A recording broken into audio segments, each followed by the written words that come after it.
Good evening, and welcome to Virginia Rep's Bedtime Stories. Bedtime stories. They are magical, aren't they? So I'm going to open this book. And if you're ready, and I know I'm ready, let's see what we find.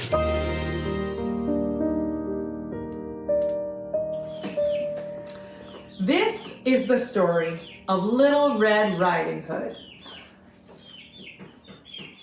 There was once a sweet little girl who lived with her father and her mother in a pretty little cottage at the edge of the village.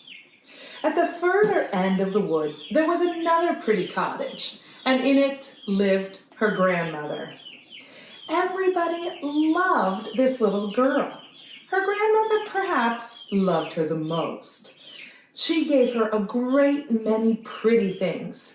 Once, she gave her a red cloak with a hood, which she always wore, so people called her Little Red Riding Hood. One morning, Little Red Riding Hood's mother said, "Put on your things and go see your grandmother. She has been ill.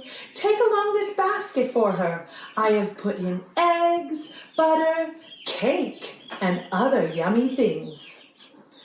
It was a bright and sunny morning. Red Riding Hood was so happy that at first she wanted to dance through the wood.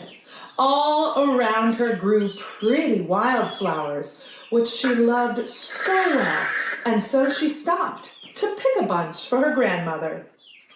Little Red Riding Hood wandered from her path and was stooping to pick up another flower when from behind her a gruff voice said, "Good morning, Little Red Riding Hood." Little Red Riding Hood turned around and saw a great big wolf. But Little Red Riding Hood did not know what a wicked beast the wolf was, so she was not afraid. "What have you in that basket, Little Red Riding Hood?" "Eggs and butter and a cake, Mr. Wolf." "Where are you going with them, Little Red Riding Hood?" "Well, I'm going to my grandmother, who is ill, Mr. Wolf." "Where does your grandmother live, Little Red Riding Hood?"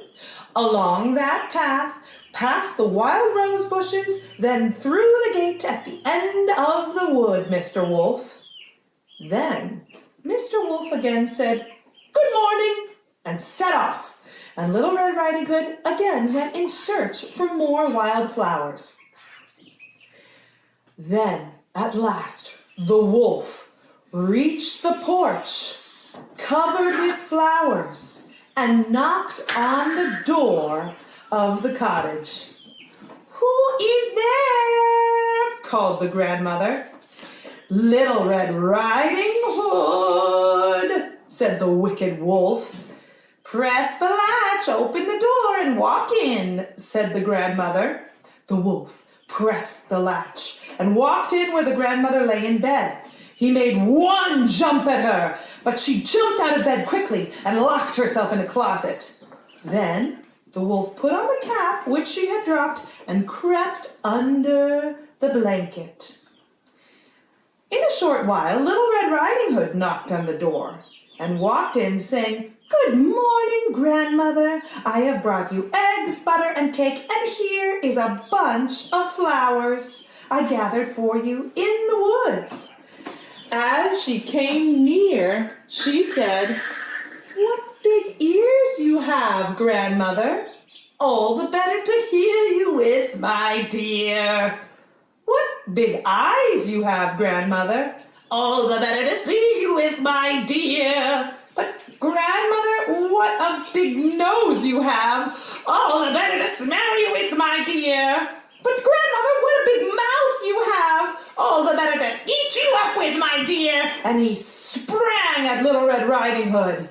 Just at that moment, Little Red Riding Hood's father and mother were passing the cottage and heard her scream.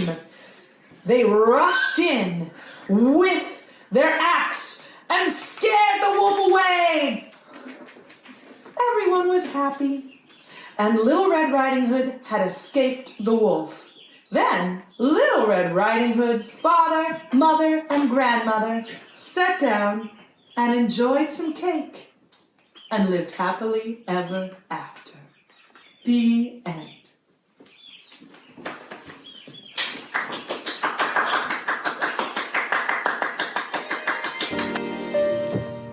Well, wasn't that a great story? You know, fairy tales truly are magical. So why don't you join me again next week when we open this book again? You never know what we might find.